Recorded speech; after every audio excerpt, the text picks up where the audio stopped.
Hello doctor कार्यक्रम में आप सभी श्रोताओं का स्वागत है। श्रोताओं, आज के प्रोग्राम में लकवा, लक्षण, सावधानियां और उपचार के संबंध में हम आपको जानकारी देंगे और ये जानकारी आप तक पहुंचाने के लिए हमारे स्टूडियो में डॉक्टर एस.एन. गौतम साहब आ चुके हैं। बहुत बहुत स्वागत सर, नमस्कार। शुक्रिया, धन्यवाद। तो सभी श्रोताओं से अनुरोध है कि वो कार्यक्रम में ज़्यादा से ज़्यादा फ़ोन करें और इसके लिए आपको मैं नंबर बता देता हूँ, 294-1142, STD कोड 0744 हैं। तो सभी इस नंबर को नोट कर लें, 294-1142, STD कोड 0744। तो डॉक्टर साहब ये बताइए कि लकवा मतलब किस तरह से इसको समझा जा सकता है। हालांकि सभी लोगों के लिए लकवा एक ऐसी बीमारी है जो उसे जानते हैं, फिर भी एक चिकित्सक अपनी तरह से उसको परिभाषित करते हैं। तो मैं चाहता हूं कि लकवा हम पूरी तरह समझ सकें, इसे हम जानना चाहते हैं आपके माध्यम से। देखिए, लकवा जो है उसका अगर हम मेडिकल भाषा में बोलते हैं तो उसको पैरालिसिस बोलते हैं। अच्छा। और अगर हम इसको सामान्य भाषा में समझे तो लकवा किसी शरीर के एक हिस्से का या शरीर के पूरे उसका हिस्से का मांसपेशियों में शिथिलता आ जाना, उसमें कमजोरी आ जाना और उसका काम में नहीं आना, उपयोग में नहीं आना, ये इसको हम लकवा बोलेंगे। इसके लकवे में जैसे मान लीजिए आप कि किसी एक हाथ के एक हिस्से में या पूरे हाथ में या चारों हाथ पैर में जब मांसपेशियां कमजोर हो जाती है, आप उसको उठा नहीं पाते हैं या उठ नहीं पाती हैं, तो ये लकवे का एक प्रकार है। तो लकवा जो है सामान्य भाषा में बोलेंगे तो मांसपेशियों की कमजोरी जो कि एक हिस्से में भी हो सकती है और पूरे शरीर में भी हो सकती है। यानी शरीर के एक अंग में भी हो सकती है और पूरे शरीर में भी हो सकती है। तो ये हम सभी अच्छी तरह से कई बार कई मरीजों को देखते हैं तो देखकर काफ़ी दुख भी होता है कि उम्र कम होती है, उसके बावजूद भी उन्हें लकवे का अटैक आने के कारण जीवन भर उन्हें परेशान रहना पड़ता है। तो ये अब इसके पूर्व के भी, यानी लकवे का अटैक होने के पहले क्या उस मरीज में या किसी व्यक्ति में कुछ लक्षण कुछ सालों पहले से आने शुरू हो जाते हैं? क्या रहता है इसका? देखिए, सबसे पहले तो मैं आपको बताऊं कि लकवा जो है ना उसके बहुत सारे कारण हो सकते हैं। कारण के हिसाब से ही उसके सिम्टम आना स्वाभाविक है कि पहले आएंगे या नहीं आएंगे। ठीक है। जैसे मान लीजिए कि लकवे का एक कारण है चोट लगना। अच्छा। अगर रीढ़ की हड्डी में चोट लगी है तो रीढ़ की हड्डी जो कमर के हिस्से में चोट लगने से अगर उसकी तंत्रिकाएं प्रभावित हुई है तो पैरों में लकवा हो जाएगा। तो उसके पहले कोई सिम्टम नहीं आएंगे, वो उसी वक्त से शुरू होगा जिस वक्त चोट लगी है। अच्छा। गर्दन के हिस्से में कोई चोट लगी है तो चारों हाथ पैर में लकवा हो जाएगा, लेकिन वो उसी टाइम शुरू होगा जब चोट लगी है। तो उसके पूर्व में उसके कोई सिम्टम नहीं आएंगे। सेम चीज अगर किसी आदमी को ब्रेन में ट्यूमर हो जाता है तो ट्यूमर अगर होता है तो धीरे धीरे बढ़ता है। अच्छा। तो उसके सिम्टम उसको आना शुरू हो जाते हैं। इसी प्रकार से जैसे ब्रेन में इस्चेमिक स्ट्रोक आता है, खून की नस में थक्का बन जाता है, तो ब्रेन का वो हिस्सा जो उस आर्टरी या धमनी से सप्लाई हो रहा है वो उसके अंदर नहीं जाता पाता खून। अच्छा, और उसमें ऑक्सीजन की कमी होने से वो ब्रेन का हिस्सा डैमेज हो जाता है, तो उसके सिम्टम भी उस वक्त आएंगे। तो ये डिपेंड करता है कि आपका लकवा किस कारण की वजह से आ रहा है। तो पहले अपन इस कारण को जाने, उसके बाद अपन ये बता सकते हैं कि इसके पहले से पूर्व में इसको चेतावनी वाले सिम्टम आएंगे या नहीं आएंगे। ये एक प्रक्रिया है। तो चेतावनी वाले सिम्टम की जहां तक बात करें अपन, तो जैसे अगर किसी को बीपी की समस्या है, शुगर की समस्या है, या किसी व्यक्ति को दिल की बीमारी से कोई पीड़ित है, तो उसमें ये सिम्टम पूर्व में उसको चेतावनी वाले सिम्टम आ सकते हैं। अच्छा। जैसे कि कभी उसके एक हाथ पैर में सुन्नपन हुआ या कमजोरी आई, फिर वापस वो ठीक हो गया, उसको बोलते हैं रिवर्सिबल ट्रांजिएंट इस्चेमिक अटैक, जो 90% केस में स्ट्रोक के मरीजों को पहले दिखाई देते हैं, फिर वो ठीक हो जाते हैं। अच्छा। कभी जैसे चेहरे पे उसको जैसे थूक उसका बाहर निकल रहा है, लार टपकना बोलते हैं इसको, खाने में परेशानी आ रही है, बोलने में हकलाहट आ रही है, वापस ठीक हो जाना। तो ये इस तरह के सिम्टम उसको आते हैं। सर में दर्द बना रहना, चक्कर आना, फिर वो ठीक हो जाते हैं। तो इनको हम अलार्मिंग सिम्टम या चेतावनी वाले सिम्टम समझेंगे और फिर उसको चिकित्सक को जाकर के अपन उसकी जांच कराएंगे कि ऐसा क्यों हो रहा है, ताकि अपने को लकवा ना हो। क्योंकि जो कारण चोट से संबंधित है उसका तो कोई पूर्व नियोजित कोई सिम्टम आएगा नहीं। बिल्कुल। लेकिन जो सिम्टम आ रहे हैं उनको जिसे हम चेतावनी या अलार्मिंग साइन बोलते हैं, उनको तो हम कर ही सकते हैं आगे डायग्नोस, कि ऐसा क्यों हो रहा है और उसको रोका जा सकता है। अच्छा, कुछ लोगों को चेहरे पर या शरीर के कुछ हिस्सों में एक फरफराहट सी महसूस होती है, उन्हें लगता है कि उनकी स्किन हिल रही है वहां से, तो ये क्या है, ये कोई लक्षण हो सकता है? देखिए, जो जैसे किसी के जैसे कोई आके बोलता है कि कंधे की मसल फड़फड़ा रही है, जी। या बाਹਾਂ की फड़फड़ा रही है, पैर की, तो इसके बहुत सारे कारण हो सकते हैं। ये लकवे का सिम्टम नहीं होना एक महत्वपूर्ण हुआ है। ये कैल्शियम की कमी से हो जाता है। कई बार जो पेरिफेरल नर्व होती है उसमें इंजरी हो जाती है, उसकी वजह से हो जाता है। कई बार स्पाइनल कॉर्ड में भी कोई ना कोई मसल उसको सप्लाई करने वाली नस जो होती है वो दबी हुई होती है, उसकी वजह से भी ऐसा हो सकता है। अच्छा, लेकिन लकवे का इससे कोई ज्यादा लेना कोई फड़फड़ाने का उससे कोई लकवे से कोई लेना देना नहीं। अच्छा, आपने बताया कि बीपी के मरीजों को और कुछ एक दिल की बीमारी के मरीजों को और शुगर के मरीजों इनमें ये लकवा होने की संभावना ज्यादा होती है। लेकिन वो लकवे का प्रकार हो सकता है हेमरेजिक स्ट्रोक या इस्चेमिक स्ट्रोक। अच्छा, वो 2 प्रकार में इन बीमारियों में संभावना बढ़ जाती है, क्योंकि अपने को लकवे के कई प्रकार के कारण अपने को देखने हैं। ट्रॉमा हो सकता है, चोट लगने से, सिर में चोट हो, रीढ़ की हड्डी में चोट हो, ट्यूमर की वजह से हो सकता है, कोई स्पाइनल कॉर्ड के अंदर ट्यूमर हो, न्यूरोफाइब्रोमा हो, मेनिंजियोमा हो तो लकवा हो जाता है। ब्रेन में अगर मेनिंजियोमा है, ग्लायोमा है, कोई इस तरह के ट्यूमर है तो उसमें लकवा हो सकता है। साथ में अगर मान के चलें अपन की जैसे कि कोई मस्कुलर पेरिफेरल लीजन है, मस्कुलर डिस्ट्रोफी वगैरह, तो उसमें एक शरीर के एक अंग या सारे उसका भी हो सकता है। एक इन्फेक्शन होता है गुलेन-बारे सिंड्रोम जिसको बोलते हैं, ऑटो इम्यून डिसऑर्डर, उसमें सारे शरीर का लकवा हो सकता है। अगर पोलियो होता है, जैसे आपने देखा होगा कई बच्चे पोलियो के शिकार होते हैं, उनमें केवल एक लिम्ब का लकवा होता है। तो ये बहुत सारे कारण हैं।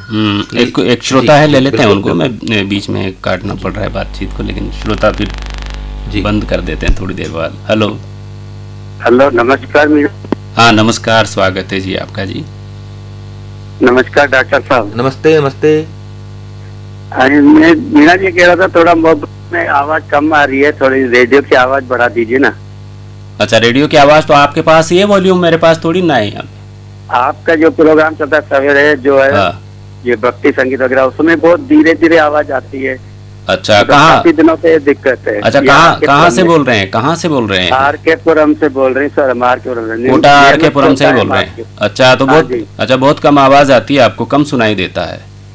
कम नहीं, इसमें मोबाइल में फुल जो भी आवाज फुल करते हैं ना, तो अभी भजन संध्या हो, कोई भी फिल्मी गीत हो, बहुत कम आवाज है। थोड़ी आवाज वहीं से बढ़ा दीजिए। चलिए ठीक है, मैं अपने जो नियंत्रण कक्ष के साथी हैं उनको आपकी बात पहुंचा रहा हूं, वो सुन रहे होंगे, तो भाई इनका समाधान करिए। इनको आर-के-पुरम में आवाज कम सुनाई दे रही है, कुछ हो सकता है तो करें, देखें आप।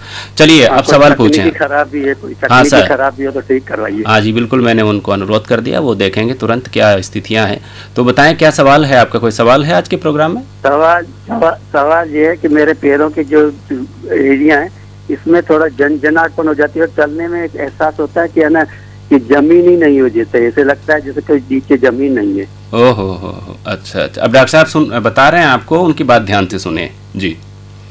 देखिए, पैरों में दर्द, झंझनाहट, और अगर तलवे में ऐसा लगता है कि जैसे जमीन नहीं है, सेंसरी लॉस हो जाना, इसको बोलते हैं।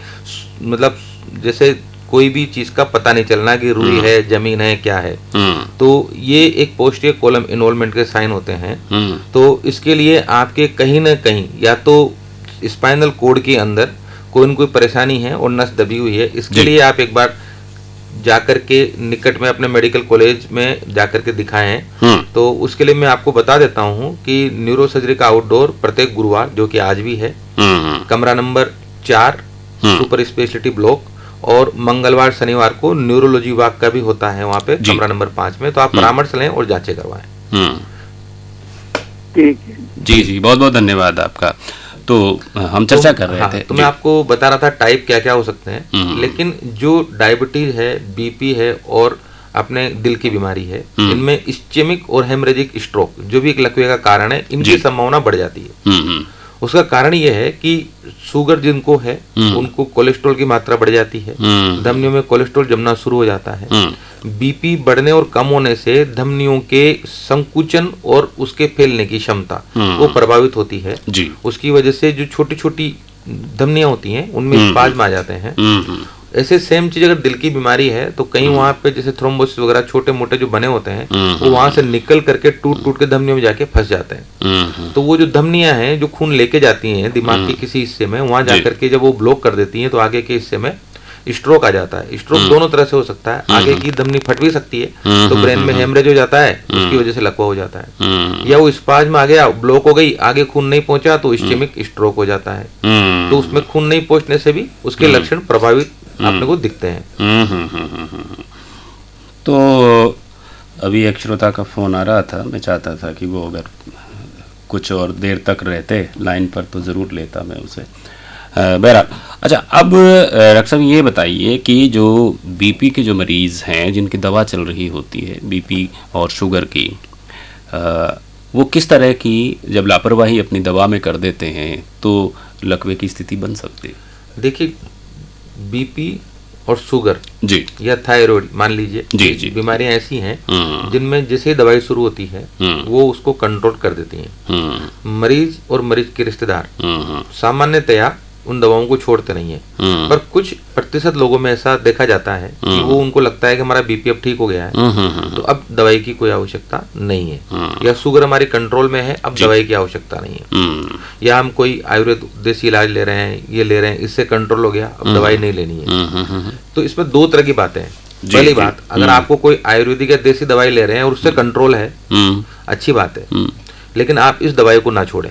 अच्छा, उसका कारण ये कि दवा खाने से बीपी और शुगर कंट्रोल में है, जैसे आप छोड़ेंगे तो रिबाउंड होगा, वो ज्यादा और बढ़ जाएगी या अनकंट्रोल हो जाएगी। दूसरी चीज, मैं अगर आपको दो ऑप्शन दूं कि आपको एक आयुर्वेदिक औषधि लेनी है और एक एलोपैथी की औषधि लेनी है और आपकी शुगर कंट्रोल में है, तो आपको एक दवा छोड़नी है, तो एज ए एलोपैथी डॉक्टर मैं ये बोलूंगा कि आप एलोपैथी की टेबलेट तो लें, क्योंकि आपको कोई ना कोई एक तो खानी पड़ रही है, लेकिन उसके बारे में अपने को पता नहीं कि कंट्रोल करेगी कि नहीं करेगी, क्योंकि ट्रायल बेस्ड नहीं है जी। एलोपैथी ट्रायल बेस्ड है, मैं यहाँ आयुर्वेद का विरोध नहीं कर रहा हूँ, बिल्कुल भी मान लें आप, ठीक है। लेकिन अगर कोई वेद जो पढ़ा लिखा है और आपको दवा दे रहा है आयुर्वेद की भी, और उससे आप कंट्रोल में हैं तो आप उसको लें। मैं ये नहीं बोल रहा एलोपैथी लें, पर कोई भी एक विशेषज्ञ की परामर्श लेकर के उस दवा को कंटिन्यू करें।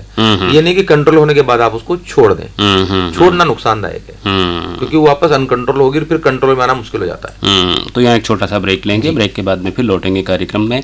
तो सभी श्रोता जो फोन करने के बारे में विचार कर रहे हैं जरूर फोन करिएगा।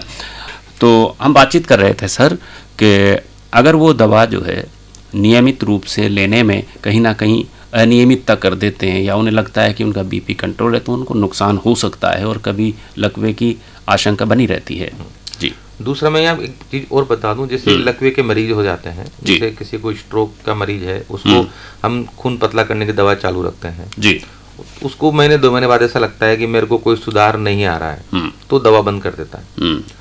लकवे में जो भी दवाई दी जाती है वो लकवा सुधार के लिए नहीं दी जाती है, ये एक भ्रांति है। अच्छा, लकवा जो होता है वो ब्रेन में अगर इस्केमिक स्ट्रोक हुआ है तो एक तरह से परमानेंट उसका चेंजेज हो गया है। वो दवा इसलिए दी जाती है कि दोबारा उसको अटैक ना आए, दोबारा अटैक नहीं आने के लिए वो दवा दी जा रही है। बाकी लकवा अगर ठीक होना है इस्केमिक स्ट्रोक में तो उसके लिए फिजियोथेरेपी ही उसका एक मात्र उपाय है।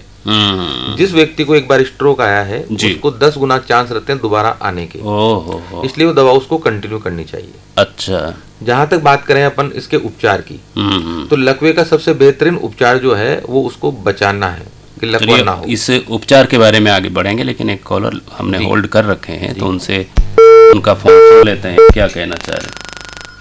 हेलो। हाँ जी सर, नमस्कार सर। हाँ, स्वागत है आपका। नमस्कार सर, लोकेंद्र वर्मा बोल रहा हूँ, नाराखेड़ा बस स्टैंड, उज्जैन, मध्य प्रदेश से। हाँ जी, बोलिए लोकेंद्र जी, पूछें सवाल। जी सर, मेरे एक दोस्त हैं, उम्र है 42 साल उनकी, और उनको क्या है पैरालिसिस अटैक आ चुका है, और अब उनको क्या सावधानियां बरतना है, क्योंकि उनको अटैक हार्ट में भी आया है और पैरालिसिस दोनों एक साथ हुआ था। तो वो तो तुरंत हॉस्पिटल पहुंच गए थे क्योंकि रिकवर हो गया पूरा और नॉर्मल कंडीशन हो गई है। तो अब उनको क्या सावधानियां वापरना चाहिए, क्या रखना चाहिए? और डॉक्टर साहब ने उनको परामर्श दिया है कि आप पानी जो पिए वो सिर्फ 2 लीटर 2.5 लीटर से ज्यादा पानी न पिए 24 घंटे में। तो सर ये पानी क्यों पीने के लिए कम बोलते हैं, ये भी जानकारी लेना है सर। जी जी जी, सुनिए, अब डॉक्टर साहब बता रहे हैं आपको, आपका सवाल पूरी तरह से उन्होंने सुना है। देखिए, सबसे पहली बात तो यह है कि जो उनको आप जो बता रहे हैं हार्ट में ब्रेन में दोनों में एक साथ आया है, तो इसका मतलब यह है कि कहीं ना कहीं हार्ट हृदय रोग से संबंधित बीमारी की वजह से ब्रेन में अटैक आया। दूसरी चीज, डॉक्टर ने जो बोला है कि 2 से 2.5 लीटर पानी नहीं पीना उससे ज्यादा, उसके पीछे कारण यह है कि उनका इजेक्शन फ्रैक्शन कम होगा तो हार्ट उनका ज्यादा काम करने की कंडीशन में नहीं होगा।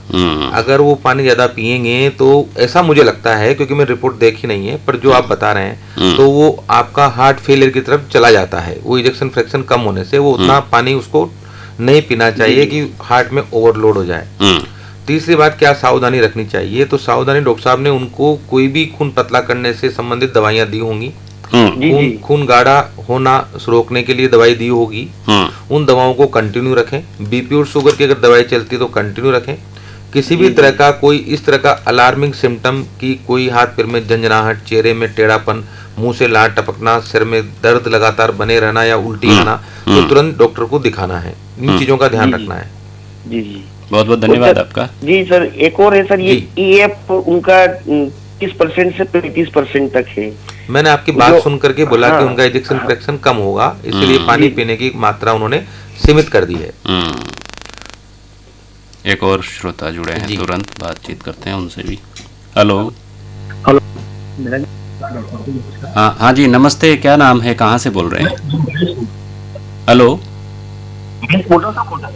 हाँ जी, आप थोड़ा सही जगह पर आए, जहाँ आप हैं वहाँ नेटवर्क सही नहीं है। हाँ जी, मैं महेश बोल रहा हूँ कोटा से। हाँ महेश जी, अब ठीक आ रही है आवाज, अब पूछें सवाल।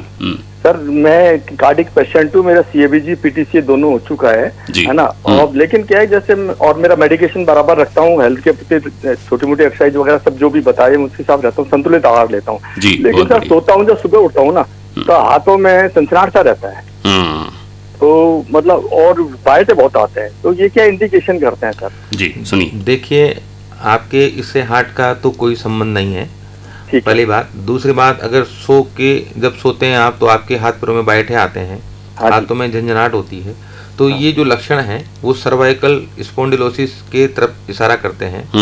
तो आप रात को सोते वक्त तकिए का इस्तेमाल ना करें। अगर सीधे सोते हैं, करवट पे सोते हैं तो पतला तकिया लगाएं, कोई वजन ना उठाएं, लेट करके टीवी मोबाइल ना देखें, भरपूर मात्रा में जो फ्रूट है, सीजनल फ्रूट, वो लें आप खाने में अपने। ठीक है सर। और अगर उसके बावजूद भी अगर ये नहीं होता है तो आप फिर परामर्श के लिए मेडिकल कॉलेज में या MBS हॉस्पिटल में दिखाएं। हम आपकी जानकारी के लिए बता दें, मेडिकल कॉलेज कमरा नंबर 4 गुरुवार, कमरा नंबर 5 मंगलवार और शनिवार, कमरा नंबर 206 MBS हॉस्पिटल में मंगलवार, सोमवार और शुक्रवार। ठीक, बहुत बहुत बढ़िया सर, धन्यवाद सर। बहुत धन्यवाद आपका, आपने कार्यक्रम सुन के हमें फोन किया, इसके लिए बहुत बहुत धन्यवाद। जी सर, तो आगे तक बात करते अपन उपचार की, तो इसका सबसे अच्छा उपचार जो है वो है कि इसको ना होने दें।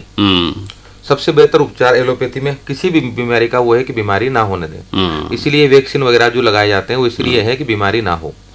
सेम चीज इसमें है, अगर आप अपना संतुलित जीवन है, संतुलित खाना है, व्यायाम आप एक सही उसमें कर रहे हैं, जी जी जी, आपकी हर चीज को मेडिकली आप शुगर बीपी इनको कंट्रोल में रख रहे हैं, तो लकवा होने के चांसेस कम हो जाते हैं। दूसरी चीज, अगर आप हेलमेट पहन के गाड़ी चलाते हैं, गाड़ी सही तरह से चलाते हैं, तो ट्रॉमा होने की संभावना कम हो जाती है।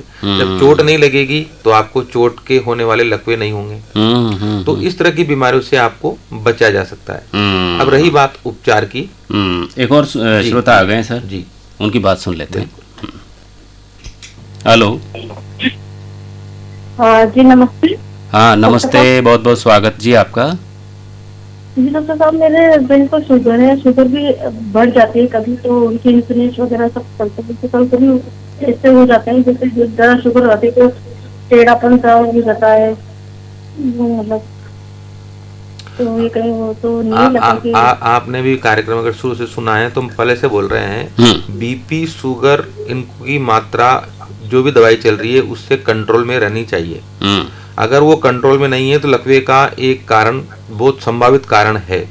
तो आपकी अगर पति की शुगर कंट्रोल नहीं है तो आप जिस चिकित्सक का आप इलाज ले रहे हैं जी, उनको जाके दोबारा दिखाएं और उनसे ये परामर्श लें कि ये कंट्रोल कैसे होंगी, ताकि वो अपनी दवाएं बदल सके। हाँ डॉक्टर साहब, एक बात भी है कि वो वाइन पीते हैं, तो वो ये कहते हैं कि अगर वाइन नहीं पीऊंगा तो मेरा लकवा की शिकायत हो जाएगी। जी, ये तो मेरे लिए भी पहली बार जानकारी में आया है कि वाइन नहीं पीने से लकवा हो जाता है। तो इस बारे में तो मैं कोई कमेंट नहीं कर पाऊंगा, पर मैं ये जरूर बोलता हूँ कि धूम्रपान और नशा जी दोनों स्वास्थ्य के लिए खतरनाक है। तो ये बोलते कि थोड़ा थोड़ा तो लूंगा ना, जिससे तो सही रहूंगा, तो फिर वाइन तो पीना जरूरी है। ये आपकी घरेलू समस्या है। ये पीने वाले इस तरह के बहाने बनाते हैं, ये मैंने देखा है कई लोग। तो ये डॉक्टर साहब ने बताया कि ये नुकसानदायक है तो है, ठीक है। तो अपन उपचार की बात कर रहे थे। जी, तो जी। उपचार में जहाँ तक है, जैसे अगर सपोज करें कि ये कारण इसके अलग अलग हैं। अगर ये किसी के रीढ़ की हड्डी में चोट लगने से हुआ है, तो अगर उसका 48 आवर के अंदर अगर ऑपरेशन हो जाता है, तो ऑपरेशन हो करके उस नसों के दबाव को ठीक कर सकते हैं। अच्छा। नसें डैमेज नहीं हुई हैं अगर, तो ठीक हो सकता है। अगर किसी ट्यूमर की वजह से हुआ है, तो ट्यूमर निकाल देने से उसकी रिकवरी होने के चांसेस बढ़ जाते हैं। जी। किसी को अगर मस्कुलर डिस्ट्रोफी है, तो उसमें कंटिन्यू इलाज लेने से ठीक हो सकता है। गुलेन-बारे सिंड्रोम हुआ है, उसकी वजह से हो सकता है। चेहरे का लकवा जो बेल्स पाल्सी बोलते हैं, तो उसका भी इलाज लेंगे, फिजियोथेरेपी करेंगे, वो भी ठीक हो सकता है। सेम चीज अगर हेमरेजिक और अगर इस्चेमिक स्ट्रोक है, अगर उसमें अगर अपन टाइमली अगर इस्चेमिक स्ट्रोक में अगर 4.5 घंटे के अंदर हॉस्पिटल पहुंच जाते हैं, तो आजकल TPA करके एक इंजेक्शन लगाया जाता है। अच्छा। तो उसमें रिकवरी हो जाती है। हेमरेजिक स्ट्रोक है तो कंट्रोल करेंगे बीपी को, और साथ में फिजियोथेरेपी करेंगे तो काफी हद तक रिकवरी हो जाती है। ये सब चीजें केवल और केवल आपको ये बताने के लिए बोल रहा हूँ कि आप समय का बड़ा महत्वपूर्ण योगदान है। एक बार लकवा हो गया, उसके बाद में अगर आप डॉक्टर से चाहते हैं कि लकवा ठीक कर दे, तो वो एक ड्यूरेशन जो निकल जाती है, उसके बाद फिर उसके हाथ से निकल जाता है। तो आप जैसे ही आपको लगे कुछ हो रहा है, आप तुरंत जाएं, हॉस्पिटल पहुंचना बहुत जरूरी है। टाइम की बहुत इंपॉर्टेंस है इसके अंदर। हेलो जी सर जी, राम राम। राम राम। नमस्कार नमस्कार। मैं पंडित राम जी गर्ग खैर मजियार, जिला रीवा, मध्य प्रदेश से सर जी बोल रहा हूँ। जी जी, बोलें, पूछे सवाल। जी जी, इतना अच्छा प्रोग्राम हर हफ्ते देने के लिए मैं आपका आभारी हूँ सर जी। जी जी, बहुत बहुत धन्यवाद आपका। सर जी, लकवा के हम लक्षण जानना चाहते हैं और इससे कैसे बचे, बचाव के कारण निदान जानना चाहते हैं। और मैं देखता हूँ कि जिसको लकवा हो जाता हुआ ठीक नहीं होता है, वो हमेशा ग्रसित ही रहता है लकवा से, तो उससे ठीक कैसे हो जाए? जी जी, बताते हैं आपके सर। अभी तक हम बात कर रहे थे लक्षणों की, आपने सुने होंगे, और उसके जो इलाज के तरीके हैं उसके बारे में बात कर रहे थे। और अभी हमने ये भी बात करी थी कि इसमें एक बार लकवा होने के बाद डॉक्टर के हाथ से बात निकल जाती है। तो इसमें एक समय के अंदर अगर आप डॉक्टर के पास आते हैं, तो उसका इलाज संभव है। इनका जो सवाल है, लास्ट भाग जो सवाल का है, वो ये है कि एक बार होने के बाद में वो हमेशा, तो उस पर आप मैं उसी पे आ रहा हूँ जी। तो अगर इसको किसी पेशेंट को लकवा हो गया है, और एक बार लकवा हो गया, तो ब्रेन की जो सेल्स होती हैं वो परमानेंट सेल्स होती हैं बॉडी में। एक बार वो डैमेज हो गई, दोबारा नहीं बनती। जैसे स्किन दोबारा बन जाती है, नाखून बन जाते हैं, हेयर बन जाते हैं, लीवर बन जाता है दोबारा अगर रिकवरी फेज। तो ब्रेन की जो सेल है वो परमानेंट सेल्स है। अगर उसमें एक बार इस्चेमिक स्ट्रोक आ गया, हेमरेजिक स्ट्रोक आ गया, ट्रॉमा की वजह से हो गया, ट्यूमर की वजह से हो गया, कोई भी लकवा अगर परमानेंट हो गया, तो वो रिवर्सिबल नहीं हो सकता है। उसकी केवल और केवल अपन लकवे की जो सीवियरिटी है, जो ज्यादा है, उसको कम कर सकते हैं केवल और केवल एक्सरसाइज लगातार करने से, वो दवा लगातार लेने से। बाकी उसको ठीक नहीं किया जा सकता, ये बात बिल्कुल सत्य है। तो अब सवाल आता है कि जो लकवा हो गया और विभिन्न जो आप लोग एक्सरसाइजेस बताते हैं, जैसे कई लोगों को पाँव में हो जाता है लकवा, पूरी साइड उसकी हो जाती है, कई लोगों को दिमाग में भी होता है और वो उनकी याददाश्त चली जाती है। तो ये बेसिकली लकवे के प्रकार हैं। अच्छा। एक हाथ में हुआ तो उसको मोनोप्लेजिया बोलते हैं, दोनों पैरों में हो गया पैराप्लेजिया बोलते हैं, एक हाथ और एक पैर में हो गया उसको हेमीप्लेजिया बोलते हैं। तो अगर दोनों पैरों में हुआ है, मतलब ये मान के चलें कि रीढ़ की हड्डी में कहीं दिक्कत है। अच्छा। अगर चारों हाथ पैर में हुआ है, तो ये मान के चलें कि गर्दन की हड्डी में कहीं ना कहीं नस में दबाव है, चोट लगी है। अच्छा। लेकिन शरीर के एक हिस्से में हुआ है, जैसे राइट साइड में हुआ है, एक हाथ पैर में, तो मानिए कि दिमाग में लकवा हुआ है। तो ये टाइप के हिसाब से क्लिनिशियन जो डॉक्टर होता है वो पता लगाता है कि किस हिस्से में हुआ होगा, और फिर उसकी जी फोन ले लेते हैं। हाँ। हेलो। हेलो। हाँ जी। सर जी नमस्कार। हाँ, स्वागत है, नमस्कार। मैं संतोष कुमार राव उमरिया मध्य प्रदेश से बात कर रहा था। हाँ बोलिए भैया, पूछे सवाल। जी सर, और मेरा प्रश्न रहेगा डॉक्टर साहब से कि सर जी ये किन कारणों से हो जाता है पैरालिसिस? ये तो जी अब आप सुन ही नहीं रहे, आप मुझे शुरू से ही बता रहे हैं। आपका पर्टिकुलर कोई सवाल हो वो पूछें। लक्षण, कारण, सावधानियां, ये हम सवाल पूछ चुके हैं, इनको छोड़ दो अब आप, है ना? जी सर, तो हाँ मतलब जैसे कि पैरालिसिस जो हो जाता है तो इसका समूचा उपचार किस प्रकार से की जाए ताकि जो मरीज होता है उसकी देखभाल अच्छी तरीके से हो सके और उसे कितने बार बचाया जाए? वो सब हम पूछ रहे हैं। इन सवालों को पूछने के लिए मैं बैठा हूँ, ठीक है? ये सवाल मैं पूछ रहा हूँ, ये कॉमन जो सवाल हैं। आप लोगों से ये अपेक्षा की जाती है कि अगर कोई आपके परिचय में कोई आदमी को किसी तरह की कोई परेशानी हुई हो, उसको कोई परेशानी आ रही हो, है ना, तो ऐसे सवाल, पर्टिकुलर सवाल पूछो, आप कॉमन सवाल मत पूछा करो जी। तो हम चर्चा कर रहे थे कि कई तरह के होते हैं। क्लिनिशियन पता लगा लेता है कि किस हिस्से की वजह से लकवा हो रहा है, तो उसके लिए फिर जांच की जाती है। जांच में कई प्रकार की जांचें हैं। मुख्यतः जो जांच है वो सीटी और एमआरआई है। तो सीटी एमआरआई से पता चल सकता है कि ये स्पाइनल कोड की वजह से लकवा हुआ है या ब्रेन में कोई परेशानी हुई है उसकी वजह से लकवा हुआ है, या कोई इन्फेक्टिव कोई कारण है। तो उसमें रिवर्सिबल और इरिवर्सिबल दोनों तरह के लकवे हो सकते हैं। रिवर्सिबल जो कि ठीक हो सकता है, इरिवर्सिबल जो कि अब ठीक नहीं होगा। अच्छा, तो दोनों तरह का जो इलाज है वो दिया जाता है। इरिवर्सिबल में होता क्या है, जैसे इस्चेमिक स्ट्रोक है, हेमरेजिक स्ट्रोक है, तो उसके लिए दवाई दी जाती है। साथ में जैसे इन्होंने प्रश्न पूछा कि और क्या कर सकते हैं, तो पेशेंट के जो परिजन हैं, जो मरीज के रिश्तेदार हैं, उनका बहुत बड़ा योगदान होता है कि उसको वो फिजियोथेरेपी कराएं, लगातार उसको जैसे कि बोलने की प्रभावित क्षमता, तो लगातार बोलने की प्रैक्टिस करवाएं। अच्छा, या कोई लिखने की प्रैक्टिस कराएं। तो ये सब चीजें वापस अगर लाना है अपने को, लकवे से वापस ठीक होना है, तो वो चिकित्सक पे नहीं, वो मरीज और मरीज के रिश्तेदारों पर डिपेंड करता है। मरीज की कितनी इच्छा शक्ति है ठीक होने की, मरीज के रिश्तेदारों को कितनी चिंता है उस मरीज की ठीक करने की। अगर लगातार उसके साथ लगे रहते हैं, ऑक्यूपेशनल थेरेपी होती है आजकल, फिजियोथेरेपी होती है, स्पीच थेरेपी होती है, तो इन थेरेपी के उपयोग से मरीज का लकवा 90% तक रिकवर हो जाता है। अच्छा, 100% मैंने नहीं बोला है, 90% तक ठीक किया जा सकता है, लेकिन वो डिपेंड करता है मरीज और मरीज के परिजनों पर। जी डॉक्टर साहब, आज के विषय पर आपको क्या लगता है कि ये जानकारियां तो समाज में लोगों को होनी चाहिए ताकि हम लकवे से ज्यादा लोगों को बचा सकें? सबसे पहले तो एक महत्वपूर्ण जानकारी देता हूँ कि जैसे किसी भी पेशेंट को ऐसा लगता है कि उसको हाथ में सुन्नपन, चेहरे का टेढ़ापन, या हाथ पैर में झुंझुनाहट, मुंह से लार टपकना, आंख बंद नहीं होना, या सर में दर्द, इस तरह की कोई भी परेशानी होती है, तो समय ना गंवाएं। सबसे पहले वो निकट के हॉस्पिटल जाएं। कोशिश करें कि वो एमबीएस हॉस्पिटल या मेडिकल कॉलेज में जाएं। एमबीएस हॉस्पिटल के अंदर न्यूरोलॉजी और न्यूरोसर्जरी की सुविधाएं 24 आवर रहती हैं।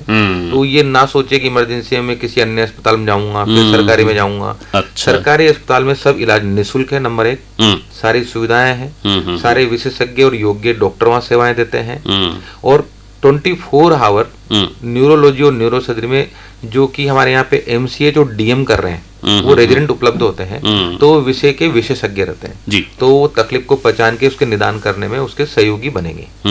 तो तुरंत प्रभाव से हॉस्पिटल जाएं, समय ना गवाएं। ये सबसे महत्वपूर्ण जो है वो तो जानकारी यही है।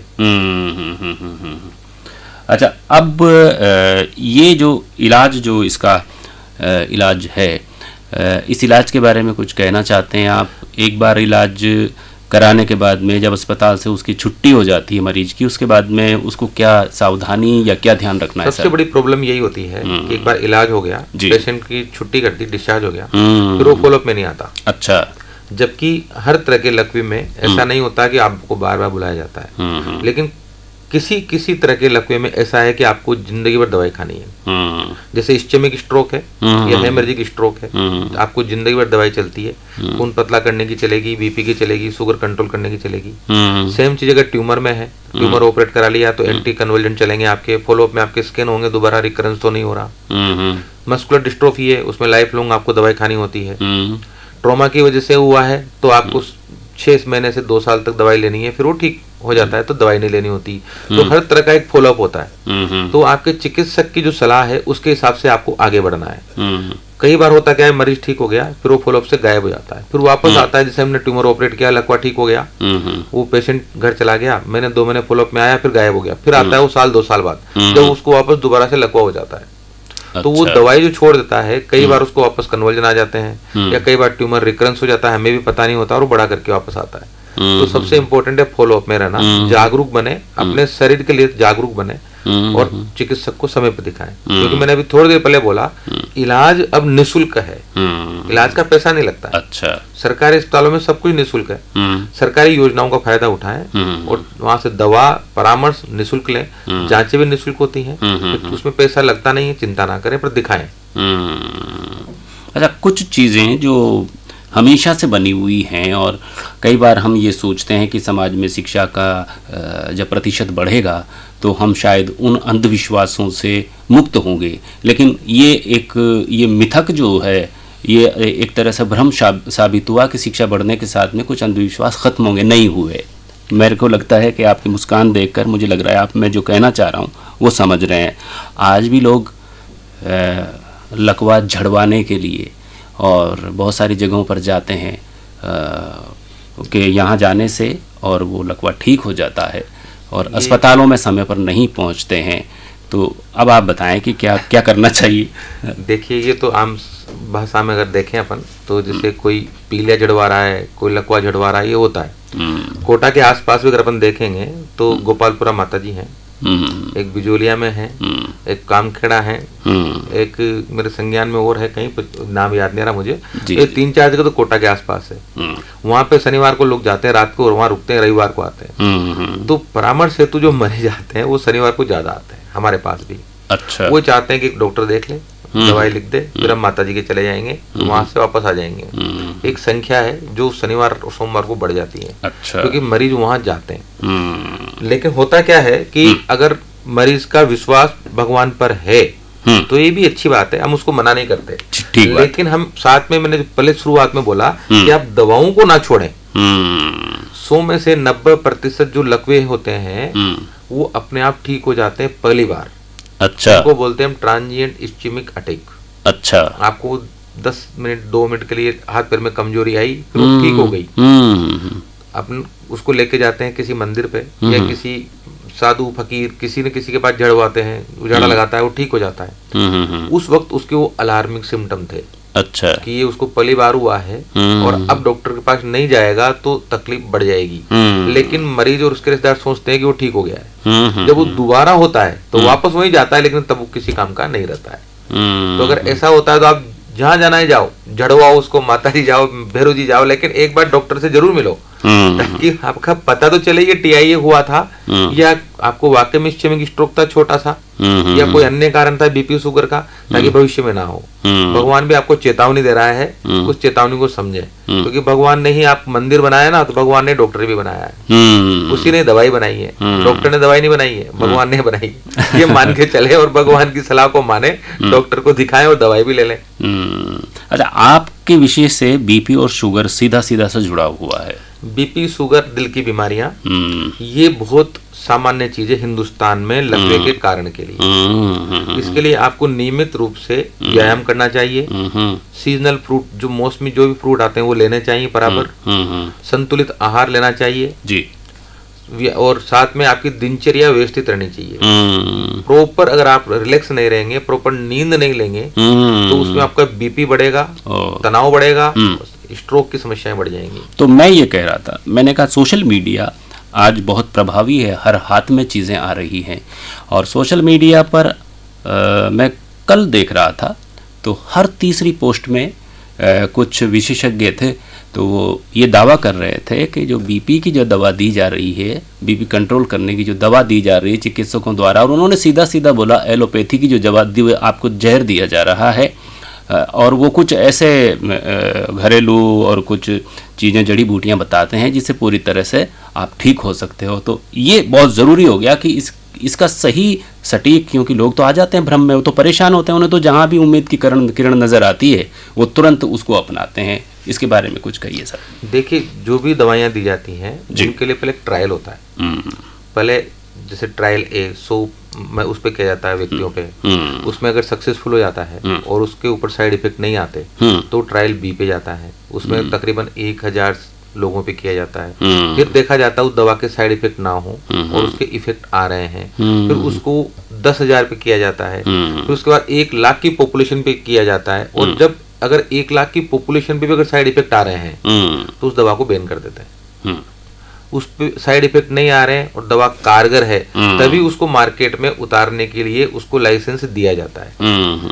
अन्य किसी दवाओं में अगर इस तरह की कोई प्रणाली हो तो उसको भी उपयोग में लिया जा सकता है, लेकिन एलोपैथी में तो ये सिस्टम है।